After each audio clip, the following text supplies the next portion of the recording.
Doctor صاحب یہ فرمائیے گا کہ عرب کے بعد جیسے آپ نے ذکر فرمایا کہ اردو مرثیہ نگاری کا جو آغاز ہے وہ برصغیر پاک و ہند سے ہوا، ٹھیک ہے؟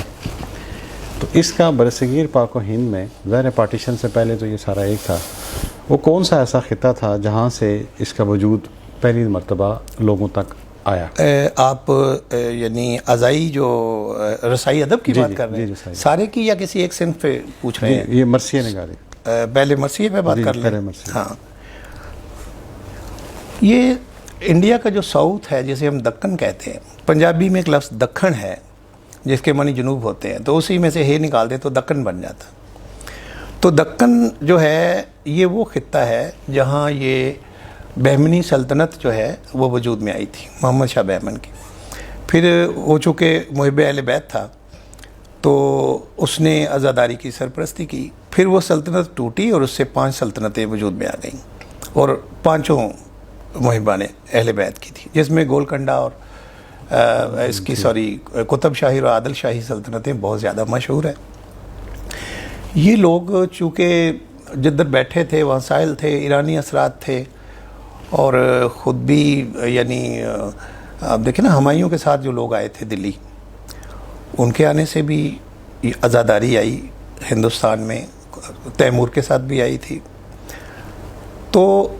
سب سے پہلے جو 17ویں صدی میں یہ عزاداری جو ہے وہاں سب سے پہلے آئی، اور ہم دیکھتے ہیں کہ وہاں چونکہ بادشاہ خود بھی بادشاہ بھی تھے اور بادشاہ محب اہل بیت بھی تھے اور بادشاہ شاعر بھی تھے، موسٹلی بادشاہ شاعر تھے،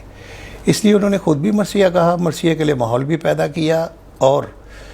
جو سب سے اچھی بات یہ ہے کہ ابھی تک مسلمانوں کو چونکہ امام مظلوم کی حقانیت پہ یقین تھا، اس لیے سارے مسلمان ان کا سوگ مناتے تھے، اس میں کوئی فرقہ واریت نہیں تھی ابھی تک، فرقہ واریت لیٹ آئی ہے یہاں۔ تو اس لیے دیکھیں رستمی ہے، نصرتی ہے، ہاشمی ہے، وجہی ہے، ان میں سے بیشتر سنی ہے، تو شیعہ تو نہیں ہے یہ۔ تو اس لیے عزاداری کو شیعت سے جوڑنا یہ مناسب عمل نہیں ہے، کیونکہ ہمارے بچپن تک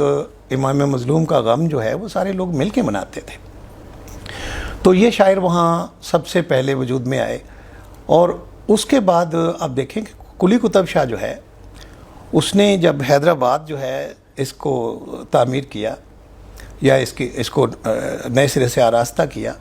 تو یہاں بہت سے عاشور خانے بنائے، امام بارگاہیں بنائیں، ایک شاہی عاشور خانہ بھی تھا جس میں وہ ہر مجلس میں خدا کے بیٹھتا تھا، اور ہر مجلس میں وہ خود بھی پڑھتا تھا، اس کے مرثیے بھی لوگ پڑھتے تھے، باقی شاعروں کے بھی پڑھتے تھے، اور اس طرح اچھا اس کی سلطنت میں اس کی حکومت کے ساتھ 40 سوز خانوں کی جماعتیں جو ہیں مرثیہ خانوں کی، سوز خانوں کی وابستہ تھیں۔ جیسے کوئی شاعر سے ریاست سے وابستہ ہوتا ہے، جیسے عالم ہوتا ہے، جیسے پہلوان یا گویہ ہوتا ہے، اسی طرح 40 جماعتیں، جس سے شاعر تو ایک ہوتا ہے، ٹھیک ہے نا، گویے 1-2 ہوں گے، لیکن سوز خانوں کی 40 جماعتیں۔ تو اس ماحول میں وہاں پہ بڑی یعنی ہوتی ہے انکریجمنٹ ملتی ہے لکھنے والوں کو، اور پھر ہم دیکھتے ہیں کہ پہلے جو مرثیے تھے وہ تو ملا وائز کاشفی کے مرثیے پڑھے جاتے تھے عام طور پہ، پرشین ایران کے اثرات سے نا، تو پرشین مرثیوں سے کام چلایا جا رہا تھا، لیکن جلدی شاعروں نے محسوس کیا کہ ہم خود کیوں نہ اردو میں مرثیے کہیں، اردو کہیں یا دکنی کہیں، تو ہم اس میں کیوں نہ مرثیے کہیں۔ انہوں نے مرثیے کہنے شروع کیے، اور جیسا کہ میں نے جن شاعروں کے نام لیے، لیکن کہا جاتا ہے کہ مرثیے کے 4 لوگوں کو کریڈٹ دیا جاتا ہے مرثیے کا کہ بانی ہونے کا۔ کچھ لوگ کہتے ہیں روشن علی ہے، کچھ لوگ کہتے ہیں ملا وجہی ہے، کچھ لوگ کہتے ہیں قلی قطب شاہ ہے، اور کچھ لوگوں کا خیال ہے کہ برہان الدین جانم ہے، یعنی اردو مرثیے کے بانی۔ یہاں سے اردو مرثیہ آغاز کرتا ہے، لیکن یہ اردو مرثیے کے آغاز کے دن ہے،